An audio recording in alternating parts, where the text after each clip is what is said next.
ইরানের সাথে যুক্তরাষ্ট্রের যুদ্ধবিরতি চুক্তি স্বাক্ষর হয়েছে। বিশ্বের সকল মানুষ স্বস্তির নিঃশ্বাস নিলেও ইসরায়েলের ঘুম হারাম। রয়টার্সের এক প্রতিবেদনের শিরোনাম করেছে, যুক্তরাষ্ট্র ও ইরান যুদ্ধবিরতিতে সম্মত হওয়ায় নেতানিয়াহু ও ট্রাম্প মুখোমুখি সংঘাতের পথে।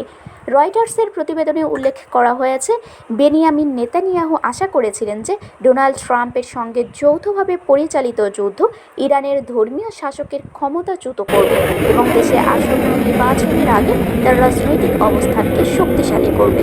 তিনি নিজেকে এমন একজন নেতা হিসেবে গড়ে তুলতে চেয়েছিলেন, যিনি যুক্তরাষ্ট্র ইসরায়েল জোটের মাধ্যমে মধ্যপ্রাচ্যকে নিজের খেয়াল খুশি মতো গড়ে তুলতে পারবেন।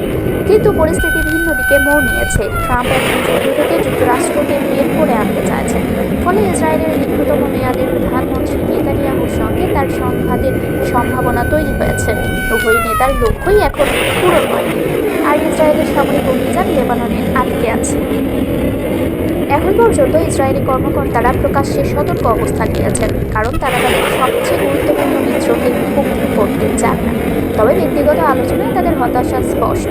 একজন জ্যেষ্ঠ ইসরায়েলি কর্মকর্তা নাম প্রকাশ না করার শর্তে বলেন, এই প্রাথমিক চুক্তি ইসরায়েলের জন্য ভয়াবহ। প্রধানমন্ত্রী থেকে শুরু করে সেনাপ্রধান পর্যন্ত ইসরায়েলি নেতৃত্বের মধ্যে এমন কেউ নেই যে এটিকে ইতিবাচক দেখছে।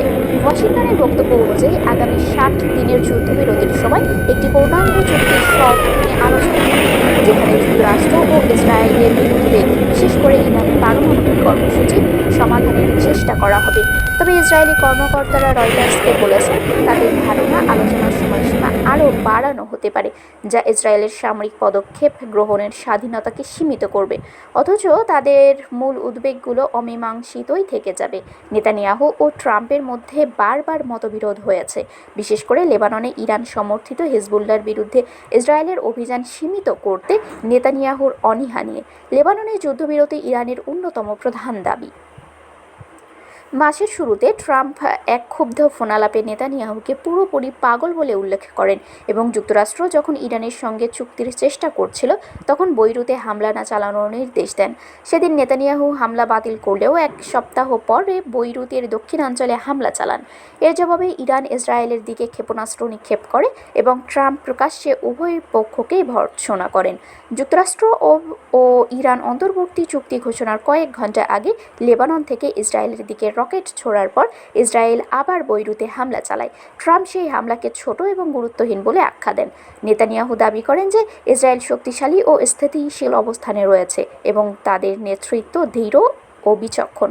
সোমবার রাতে জেরুজালেমে এক সংবাদ সম্মেলনে তিনি স্বীকার করেন যে ট্রাম্পের সঙ্গে সব বিষয়ে তাদের মতের মিল হয় না। তিনি বলেন, তিনি যুক্তরাষ্ট্রের প্রেসিডেন্ট, আমি ইসরায়েলের প্রধানমন্ত্রী। অনেক ক্ষেত্রে আমাদের দৃষ্টিভঙ্গি এক, আবার কিছু ক্ষেত্রে কম এক। আমি ইসরায়েলের নিরাপত্তার স্বার্থের দায়িত্বে আছি। শরৎকালে নির্বাচনে পরাজয়ের আশঙ্কার মুখে থাকা নেতানিয়াহু হয়তো ট্রাম্পকে আরও বেশি চ্যালেঞ্জ জানাতে পারেন। জনমত জরিপে দেখা যাচ্ছে, ইসরায়েলিরা ক্রমশ ট্রাম্পের ইসরায়েলের নিরাপত্তা প্রতিশ্রুতি নিয়ে সন্দিহান হয়ে উঠেছেন। ওবামা প্রেসিডেন্টের সাবেক মার্কিন রাষ্ট্রদূত এবং বর্তমানে আটলান্টিক কাউন্সিলের সদস্য ড্যান শাপিরো বলেন, এটি স্বার্থের স্পষ্ট বিচ্ছিন্নতার একটি মুহূর্ত। তিনি আরও বলেন, নেতানিয়াহুর প্রকাশ্যে চুক্তির বিরোধিতা করবেন না, কারণ তিনি ট্রাম্পের সঙ্গে সরাসরি সংঘাতে যেতে চান না। তবে তিনি ইঙ্গিত দেবেন যে ইসরায়েল এই চুক্তির দ্বারা বাধ্য নন এবং নিজেদের স্বার্থে পদক্ষেপ নেওয়ার অধিকার সংরক্ষণ করে। যুক্তরাষ্ট্র ও ইরানের মধ্যে সমঝোতা স্মারকটি শুক্রবার সুইজারল্যান্ডে স্বাক্ষরিত হওয়ার কথা। পাকিস্তানের মধ্যস্থতায় হওয়া এই চুক্তিতে লেবানন সহ সব ফ্রন্টে সামরিক অভিযান স্থায়ীভাবে বন্ধ করার কথা বলা হয়েছে। তবে নেতানিয়াহু জানিয়েছেন, ইসরায়েল দক্ষিণ লেবাননে তাদের সেনা মোতায়েন বজায় রাখবে এবং হিজবুল্লাহর হামলার বিরুদ্ধে পদক্ষেপ নেওয়ার স্বাধীনতা ধরে রাখবে। তিনি বলেন, ইরান চেয়েছিল আমরা সেখান থেকে সরে আসি, কিন্তু আমি দৃঢ় ছিলাম। আমরা আমাদের স্বাধীন পদক্ষেপের ক্ষমতা এবং নিরাপত্তা অঞ্চল বজায় রাখছি, যাতে উত্তরের নাগরিকদের সুরক্ষা নিশ্চিত করা যায়। অন্তর্বর্তী চুক্তির ফলে হরমুজ প্রণালী পুনরায় উন্মুক্ত হবে এবং ইরানের পারমাণবিক কর্মসূচির ভবিষ্যৎ 60 দিনের আলোচনার উপর নির্ভর করবে। যুদ্ধ শুরুর সময় নেতানিয়াহু ও ট্রাম্প যে আরও দুটি লক্ষ্য ঘোষণা করেছিলেন, ইরানের ক্ষেপণাস্ত্র কর্মসূচি সীমিত করা এবং আঞ্চলিক সশস্ত্র গোষ্ঠীগুলোকে সমর্থন বন্ধ করা, সেগুলো আলোচনার এজেন্ডায় নেই বলে ধারণা করা হচ্ছে। তিনজন ইসরায়েলি কর্মকর্তা মনে করেন 60 দিনের চুক্তির মেয়াদ 90 দিনে বাড়ানো হতে পারে এবং এ সময় যুক্তরাষ্ট্র অঞ্চলে তাদের সামরিক উপস্থিতি বজায় রাখবে।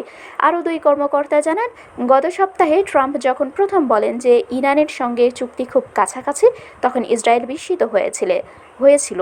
তারা স্বীকার করেছেন যে আলোচনায় প্রভাব বিস্তারে ইসরায়েল খুব বেশি সফল হয়নি। শারমিন শিমু, বরেন্দ্র টেলিভিশন।